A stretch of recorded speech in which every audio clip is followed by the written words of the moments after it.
You know that feeling when you read something and you can almost see it playing out in your mind, like a movie? Today is my attempt to capture that feeling in the form of a uniquely composed diorama. I had a lot of fun with this one, and I hope you enjoy. A couple months ago, I made this post-apocalyptic trolley diorama, and it came with some extra sprues of goodies. Mini Art makes very nice quality stuff, and I've been waiting for an excuse to use these. The first thing I grabbed from the runner was a bench. I scraped off what little flashing and sprue marks remained, and I glued the pieces together. And in case you hadn't noticed at this point, there's a scab on my right thumb. That's from a blister that I got while painting. And not mini painting, but house painting. We're currently renovating a house, and I painted the ceiling with a roller on a long pole. And the back of my right thumb was just not ready for it. After the bench was together, I assembled one of the civilian figures that came with the trolley. This classy old gentleman is reading a newspaper. Well, technically, he doesn't come reading a newspaper.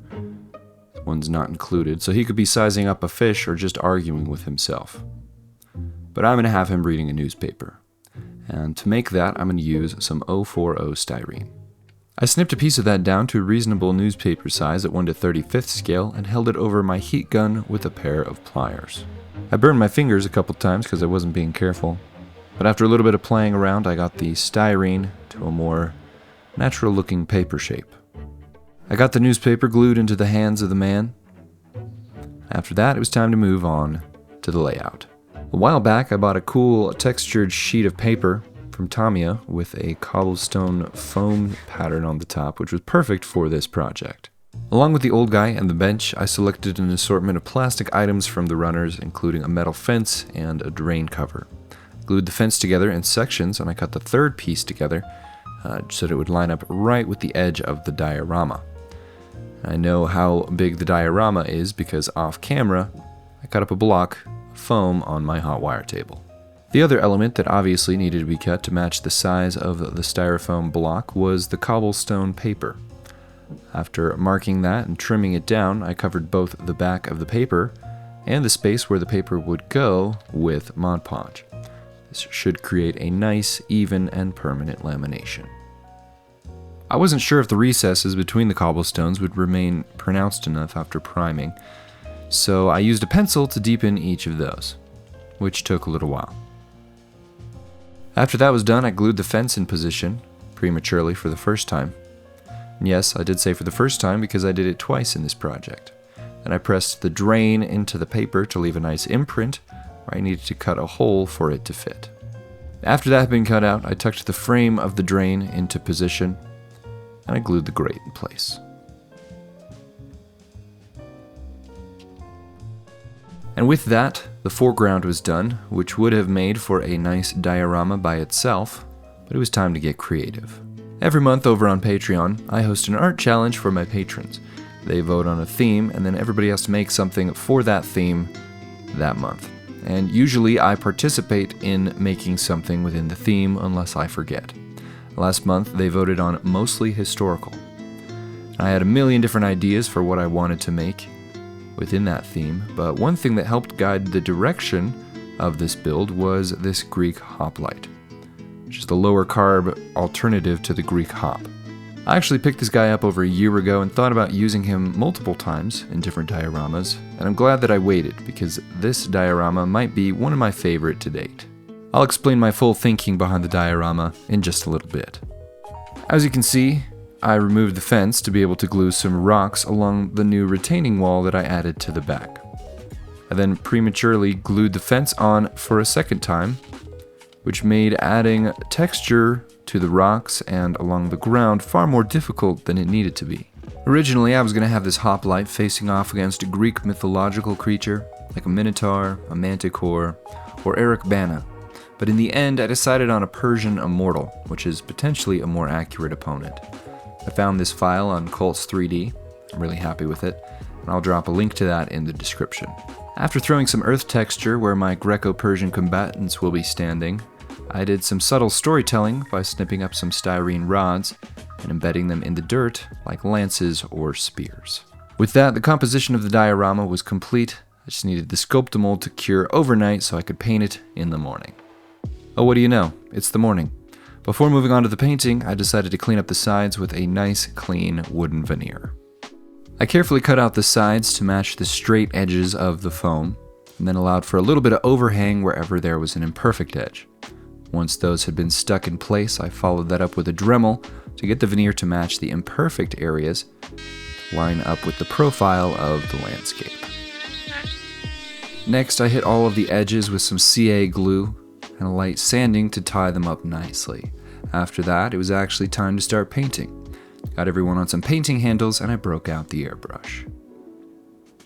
Each of the figures and the bench got a coat of acrylic primer applied from the airbrush, which should be a slightly nicer painting surface than anything applied from a rattle can. But what did receive a coat from the rattle can was the base. And I really liked the matte black surface that the spray paint gave it. So in order to keep the sides that way, I masked them off before moving on, which was a good idea because I immediately splashed some light gray paint all over it. I gave a selective zenithal highlight to the base as well as the newspaper guy and his bench. The reason I did that is because I will be applying the base colors using contrast paints, which look very nice over a zenithal highlight. After that highlight layer had dried, I went back with said contrast paints and started applying little dots of color to the cobblestones.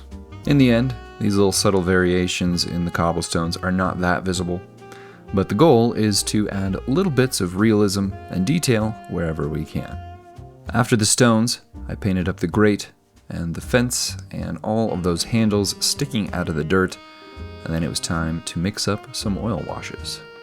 Oil washes are a great and inexpensive way to get nice vibrant color and realistic look on your rocks and your terrain. You can just buy the least expensive oil paints you could find and then thin them down with odorless mineral spirits and you're good to go. I like to dab on all the colors in a controlled random way and then blend them together with a grounding mixer color. Usually I will use either a black wash or a burnt umber. Oil paints take a while to dry, but when they're thinned down with enough mineral spirits, after a little bit of hair drying, they should be ready for the next step almost immediately. I increased the contrast with an enamel pin wash and then I set that aside to dry, and we'll come back to that in a little bit to wrap up those highlights, but first, I gave some contrast base coats to the bench and to the man as well. I wanted Newspaper Man to stand out from the other elements of the diorama, so I gave him a green suit and a yellow hat, and after that, it was time to move on to the Greek and the Persian. And during this next step, I'll establish a little more context as to what's happening in this diorama. In case you aren't up to date on your Near Eastern history, the Persians once ruled most of the known world. A group of free-thinking people who weren't the biggest fans of being bullied by distant rulers were the Greeks. The Greek state of Sparta became famous for its attempted resistance against the Persians at Thermopylae. My guess is many of you are familiar with that. The battles and conflicts of the ancient world are the stuff of legend, which leads us to the story behind this diorama. Jeffrey is an avid reader, and for the past 45 years, his favorite pastime after work is to grab the paper and sit and read it at the local park before he heads home for the night. He's recently been enjoying a column written by a historian who's releasing a historical fiction novel episodically in the paper each week. The story is set during the Greco-Persian Wars and is written from two perspectives, following the lives of two soldiers, one from the perspective of a Greek hoplite and the other from the perspective of a Persian immortal. Over the past year, week by week, the writer has painted a vivid picture of the lives of each, going into detail about their families, their upbringing, their hopes, and their struggles. After all this time, Jeffrey is now deeply invested and familiar with both of the characters, and he can't help but feel a special type of anxiety as he reads of the converging storylines as these two men, who he cares a lot about, meet each other on the battlefield, both highly trained in combat, evenly matched, and ready to kill each other. The writer goes into great detail, describing every motion and step of the battle. Jeffrey sees it all happening in his mind and tenses as he sits still on his calm park bench, hoping for an outcome other than what he knows to be inevitable. Maybe the author will write in something unexpected and miraculous so that both men can walk away alive. Maybe something or someone will intervene. Maybe the author will cut the story short. No matter the outcome, our reader is completely locked in and glued to the page, anticipating what he'll have to see play out in his head next. As the combat becomes sloppy with fatigue, the men start to lose their ability to defend themselves and desperately throw all their remaining strength into landing a fatal blow. It appears that the dreaded moment is about to arrive when suddenly, Jeffrey's eyes hit the bottom of the wall of text. He flips the page desperately to see if the story continues, but no luck. He's cursed to wait in anticipation until next week. The sounds and sights of war fade away from his mind as he returns to the calm of the present day. He stands, he folds up his paper, and he walks home, his mind now occupied with questions of dinner. After the combatants had been painted, it was time to get back to painting the present day. I worked my way around the man with the brush, picking out the highlights and painting his newspaper black and white and red all over. I intentionally gave Jeffrey a little bit more contrast and pop with his paint job, so he would stand out in the foreground, because he has no flashy armor or weapons. I felt like he needed to have a little bit more of a brighter presence.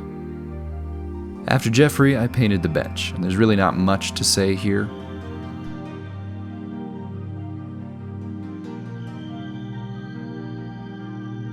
As I describe the idea behind this diorama, I do want to say that some people out there may not be able to resonate with it very well.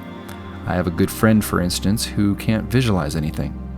He has something called aphantasia. I wasn't aware of aphantasia, but apparently 1 to 4% of people have it, and they can't see things with their mind's eye, which is kind of a foreign concept to me because I probably have too strong of a mind's eye, which sometimes is a bad thing. As I described this diorama, if you couldn't relate to Jeffrey whatsoever, it's possible you have aphantasia. You might be an aphantasian, as they say, which isn't a bad thing. There are actually some very unique advantages that people who can't rely on visual internal imagery have. But anyways, I found that interesting. After removing the masking tape, the last thing to do was to glue the figures in place.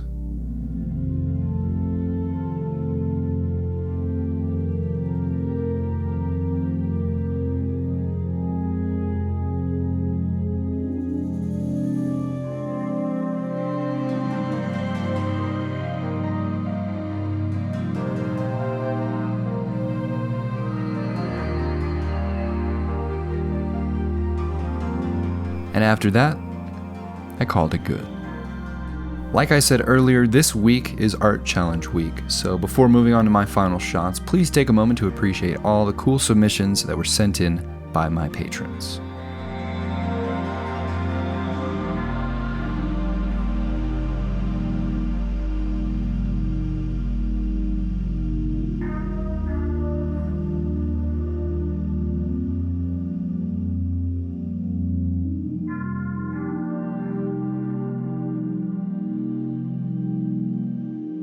You guys crushed it, patrons. Thanks again to everyone who participated last month.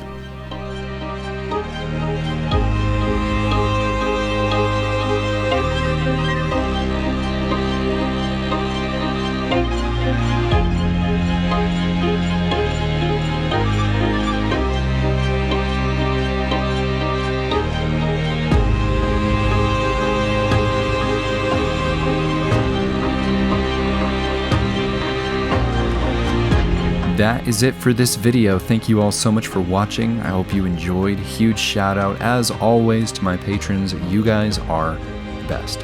Have an awesome week, everyone. I'll see you next time.